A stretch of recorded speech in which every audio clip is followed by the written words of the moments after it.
Hello and thank you for watching my video. Today we will be talking about Cisco Packet Tracer by me, Astrid Krasniqi. Okay, on this video we'll talk about the Packet Tracer. What is Packet Tracer? Well, Packet Tracer is a Cisco powerful networking simulation program that allows students to experiment with network behavior and ask what-if questions.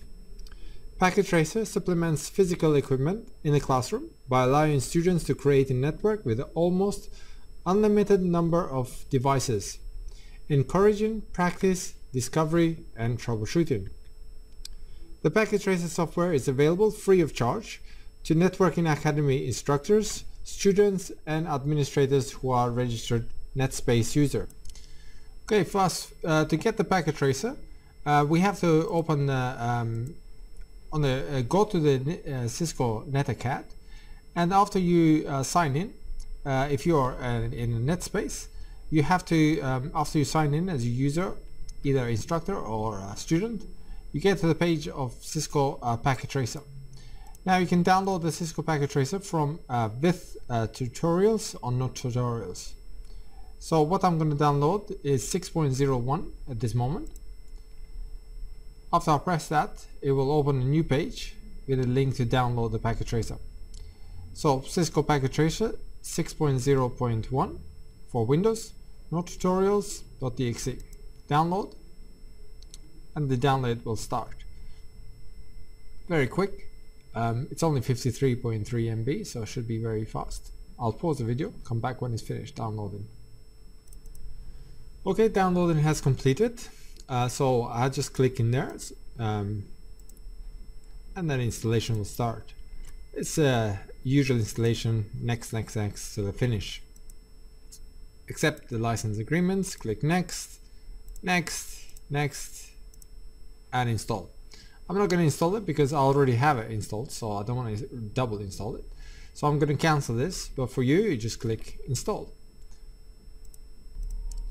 Okay, after you finished installing, you should get an icon like that says Cisco Packet Tracer. You double click that icon and it will open a Cisco Packet Tracer for you.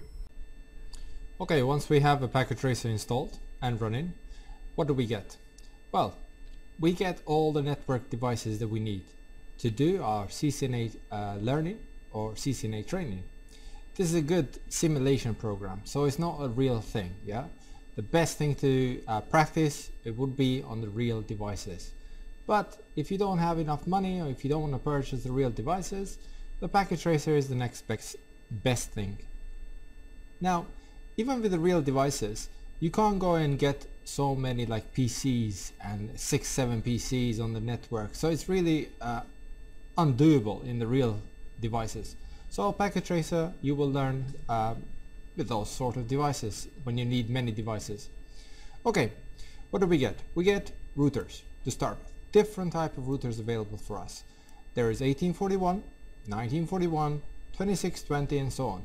Now, one router that we're most going to use is this 1841 for our training. And as you can see, it starts with router 0. So in Cisco, remember that the numbers start with 0. 0 is the number. Okay. I just want to show you in the help.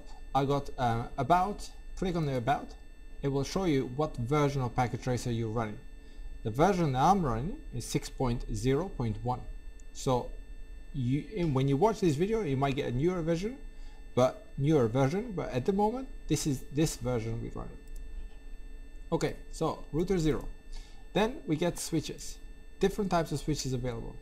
Now, there is this layer 3 switch here, but we're not going to use that much in our Cisco CCNA training.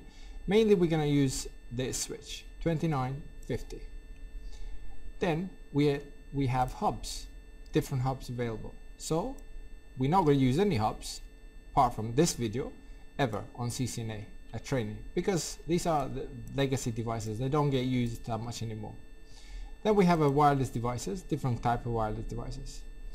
And then the fourth is the connections, different connections. So if you want to connect these ones together, you're going to need a cable. And in the connection, there's a different types of cables available.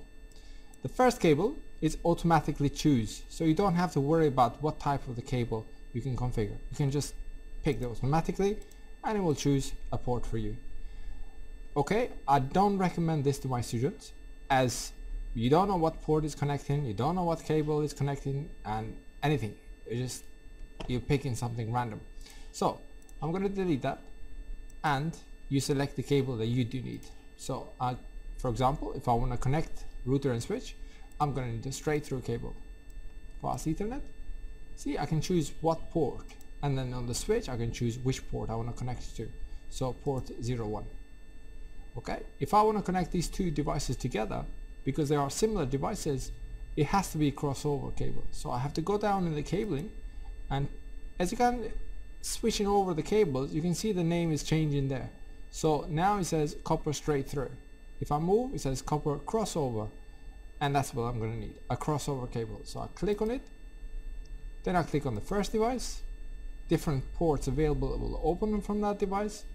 I click on one port, then on the device I want to connect to, so switch 0, and then I'll choose a port available. See, FA01 is not available anymore because it's already connected to the router. So I'm going to connect to FA02. Okay, and the next devices are end devices. These devices are like PCs, laptops, servers, printers, phones, and so on. The devices that we can use are the PCs, laptops, and servers. Now, if I want to connect a PC with a hub, because they are different devices, different type of devices, I need to use a straight through copper or UTP. Click on the straight through cable, Cat5e maybe, it doesn't say which Cat is it. Click on the PC first. You have two connections, RS232 and fast Ethernet. Now RS232 is like a serial port at the back of the PC, so we're not going to connect that, but we're going to connect it on fast Ethernet, and then click again on the hub and choose one available port. Port 1, it's available. Now to connect the laptop with a switch, I will do the same. Click on the connection. Well, you don't have to click if it's already done. On the straight through, laptop, fast Ethernet, then the switch. Then one port available on the switch. Okay, now to connect the server, for example with the router, these two devices are considered as similar devices, because the server, you can install the operating system on the server that will run a routine, so it's considered a similar device. So I will have to connect it with a crossover cable. Click on the crossover, click on the server, fast Ethernet, then the router. Available port is fast Ethernet 01. Okay, now the laptop, when you connect the laptop with the router or PC with the routers, they're all considered as a similar device, so it has to be with a crossover cable. Yeah. Now these ports, now visually we can see it that these ones are green. Now green is good, it's working, and these are red. Red is bad, it's not working. The only reason why these are red is because the ports on the router, they have to be switched on manually. Ports on the switch, they are switched on automatically.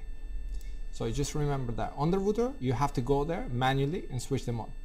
On the switch they are on already, so if you want them off you have to go manually and switch them off. Okay, next type of devices, we have a VAN emulation.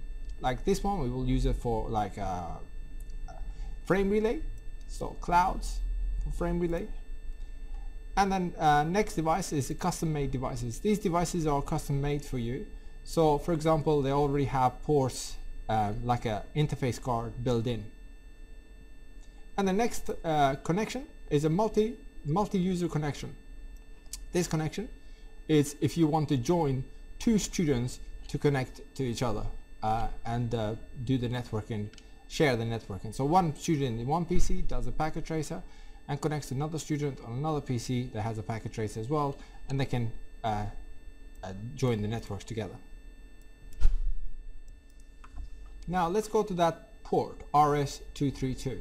Now if you want to connect, for example, say that we have a router, brand new router, and we have a laptop here, for example.